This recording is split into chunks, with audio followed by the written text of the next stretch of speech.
कि इस वीडियो में मैं आपको इंजन के कुछ पार्ट जो है वो बताऊंगा और कौन से पार्ट क्या काम करता है वो मैं आपको इस वीडियो में बताऊंगा। सबसे पहले दिखाते हैं आपको सारे पार्ट वन बाय वन। ये देखो पार्ट है, ये जो पार्ट है इसको बोलते हैं टर्बो चार्जर। ये EVGT टर्बो चार्जर है। EVGT मतलब इलेक्ट्रॉनिक वेरिएबल टर्बो चार्जर, जिसमें आपको इलेक्ट्रॉनिक जो है कंट्रोल होता है ये ECU की सहायता से। ये Bolero BS6 Bolero power plus का इंजन का जो टर्बो चार्जर है EVGT, और इसका काम होता है ये वॉल्यूमेट्रिक एफिशिएंसी को इंक्रीज़ करता है। एक साइड यहाँ पर टरबाइन लगी होती है, दूसरी यहाँ पर इम्पेलर लगी होती है। ये देखो यहाँ पर इस तरफ जो है यहाँ टरबाइन है और इस तरफ यहाँ पर जो है इम्पेलर है। एग्जॉस्ट की सहायता से इम्पेलर घूमती है और टरबाइन को घुमाती है, और यहाँ से इसका जो ये एयर फिल्टर के साथ लगा होता है, एयर फिल्टर जो हवा है वो बूस्ट करके ये इंटरकूलर के अंदर हवा को भेजता है, तो ये हवा को बूस्ट करने का काम भी करता है। सेकंड जो पार्ट है ये हमारे पास ये है क्रैंकशाफ्ट। क्रैंकशाफ्ट का काम होता है ये रेसिप्रोकेटिंग मोशन को रोटरी मोशन में कन्वर्ट करती है। रेसिप्रोकेटिंग मोशन को रोटरी मोशन में कन्वर्ट करती है। इसमें क्या रहता है आपका, जैसे ये देख पा रहे हैं 1 2 3 एंड 4 5, तो इस तरह से कुछ रहते हैं। इसमें ये जैसे बोलेरो पावर प्लस का 3 सिलेंडर इंजन है, तो इसमें 3 जो है मतलब यहाँ पर पिस्टन रहते हैं। तो जो पिस्टन की जो कनेक्टिंग रोड है वो इसके ऊपर माउंटेड रहती है, तो कनेक्टिंग रोड को होल्ड करने का काम भी करता है ये क्रैंकशाफ्ट जो है। एक तो कनेक्टिंग रोड को होल्ड करने का काम करती है, और सेकंड में आपको मैंने बताया कि रेसिप्रोकेटिंग मोशन को रोटरी मोशन में ये कन्वर्ट करती है। उसके बाद थर्ड पार्ट है हमारा, ये है हमारी क्रैंक पुली। ये क्रैंकशाफ्ट पुली है। ये जो क्रैंकशाफ्ट पुली है, जैसे आपका इंजन घूमता है तो बेल्ट की सहायता से ये अदर पार्ट को घुमाने का काम करती है क्रैंकशाफ्ट पुली। फोर्थ पार्ट है हमारा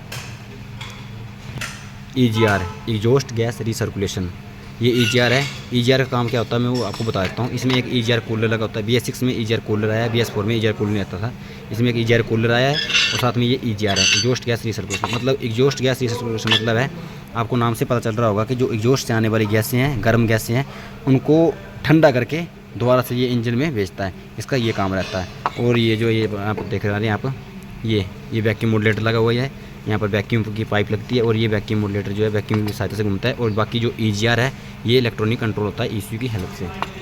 और यहाँ पर जो EGR कूलर है, इसमें जो कूलर है यहाँ पर हाफ में आपका कूलेंट रहेगा, हाफ में आपका हवा रहेगी, जो वेस्ट गेट हवा है वो रहेगी, बाकी यहाँ आपका कूलेंट रहेगा। तो ये कूलेंट की पाइप लगी है इनलेट एंड आउटलेट की। उसके बाद ये जो पार्ट है इसका नाम है चैम्बर। तो चैम्बर जो यहाँ पर एक ऑयल पंप लगा हुआ है, ये आप देख पा रहे हैं, ये ऑयल पंप लगा है। ये ऑयल पंप जो है ये घूमता है with the help of VDOP variable drive oil pump लगा होता है, और ये टाइमिंग प्लेट के साथ लगा होता है, वो भी आपको बता दूँगा। ये है इसकी टाइमिंग प्लेट। इस पर ये ऑयल पंप जो है यहाँ पर ये VDOP सोलेनोइड लगा हुआ है। तो जो ऑयल पंप है यहाँ पर ऑयल को पंप करके यहाँ से ऊपर जाता है, और ऊपर आपके जो जितने भी पार्ट है लुब्रिकेशन पार्ट, उनको सभी को लुब्रिकेशन करता है। तो ये एक चैम्बर है, एक जिस तरह कंटेनर बोल सकते हैं। यहाँ पर आपका सारा जो ऑयल है इसके अंदर है। उसके बाद नेक्स्ट पार्ट जो हमारा ये हमारी टाइमिंग प्लेट है। टाइमिंग प्लेट का काम है, सबसे पहले तो मैं यहाँ बता दूँ, एक तो यहाँ पर आपका वाटर पंप लगा हुआ है, यहाँ पर आपका वाटर पंप लगा हुआ, साथ में एक यहाँ पर ऑयल पंप लगा हुआ है। ये देखो ये ऑयल पंप, ये देखो अंदर से ये ऑयल पंप जो है ये घूमता है। तो यहाँ पर VDOP सोलेनोइड लगा हुआ है। ये ऑयल पंप जो यहाँ पर ऑयल को पंप करने का काम करता है, मतलब नीचे से चैम्बर से ऑयल को उठाता है और आगे आपका जो ट्रांसफ़र करता है। तो ये टाइमिंग। उसके बाद हमारा आता है, ये आता है हमारा सिलेंडर हेड। सिलेंडर हेड जो है मतलब इसका काम क्या रहता है इसमें आपको बता दूँ।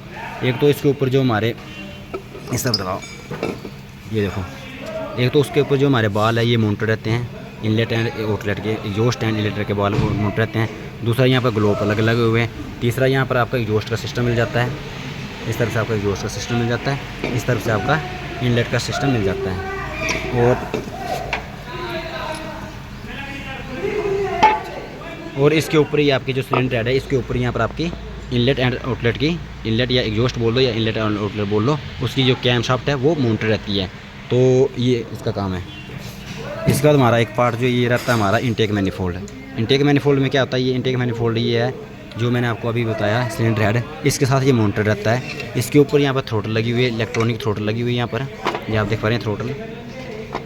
तो इंटेक का काम बस ये एयर फिल्टर से होते हुए जो हवा आएगी आपकी इंटरकूलर से हवा आएगी उसको कंबशन चैम्बर में भेजने का ये काम करता है। तो ये इंटेक मैनिफोल्ड यहाँ पर जैसे आप देख पा रहे हैं, यहाँ पर एक हवा इससे डायरेक्ट पास होगी, यहाँ पर EGR अपना थ्रोटल बॉडी लगी हुई है, इलेक्ट्रॉनिक थ्रोटल बॉडी। यहाँ से सारी हवा यहाँ आएगी, उसका ये अलग अलग चैम्बर में ये भेजेगा इनटेक मैनिफोल्ड। इसका काम होता है मतलब ये हवा को पार्टिसिपेट करता है, मतलब पार्टीशन कर देता है हवा की, कौन से चैम्बर में हवा कितनी जानी है, क्या करनी है, वो सारा कंट्रोल करता है। एक तो इलेक्ट्रॉनिक जो ये थ्रोटल बॉडी लगी हुई है और with the help of ECU, तो ये जो है मतलब हवा को पार्टीशन का काम करता है।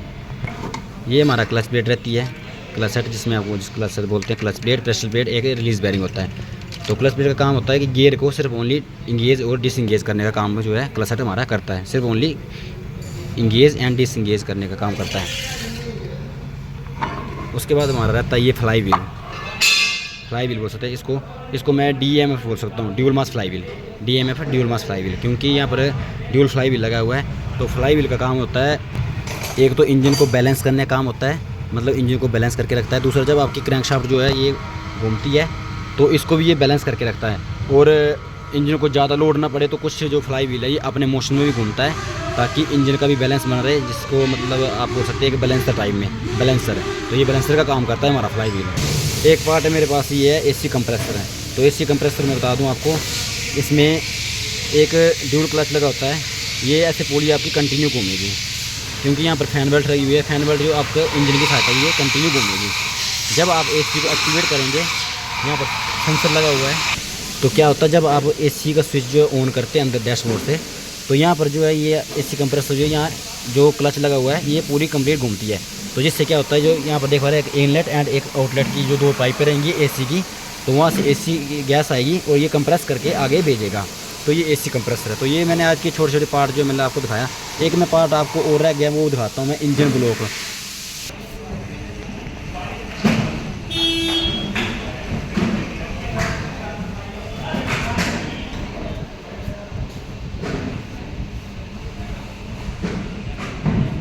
तो ये जो अभी मैं इंजन ब्लॉक दिखा रहा हूँ, एक तो यहाँ पर एक आपको ऑयल फिल्टर असेंबली रहती है, दूसरा यहाँ पर जो है ये यहाँ से कूलेंट जाता है और यहाँ पर ठंडा करने का काम करता है। तीसरा यहाँ पर जो है ये देखो यहाँ पर ब्लॉक का काम होता है। यहाँ पर इसके अंदर ये देखो पिस्टन कूलिंग जेट लगे हुए हैं, पिस्टन कूलिंग जेट हर सिलेंडर का हाथ लग रहता है, और ये इसके अंदर जो है मतलब हमारे जो पिस्टन है वो माउंट रहते हैं। तो ये पिस्टन को होल्ड करने का काम करता है। जो मैंने आपको पहले बताया था कि क्रैंकशाफ्ट की जो है रेसिप्रोकेटिंग मोशन को रोटरी मोशन में कन्वर्ट करता है, या फिर रोटरी मोशन को रेसिप्रोकेटिंग मोशन में कन्वर्ट करता है। तो वो सारा इसकी हेल्प से होता है, क्योंकि क्रैंकशाफ्ट आपकी नीचे घूमेगी, रोटरी घूम रही है, और रेसिप्रोकेट जो है मतलब जो ऊपर नीचे होता है उसी को हम रेसिप्रोकेटिंग मोशन बोलते हैं। तो ये आज मेरी छोटी सी वीडियो जिसमें मैंने आपको इंजन के कुछ पार्ट दिखाए। So thank you. कुछ वीडियो में आपको अगर नॉलेज मिला हो तो वीडियो को जरूर लाइक और शेयर जरूर करें।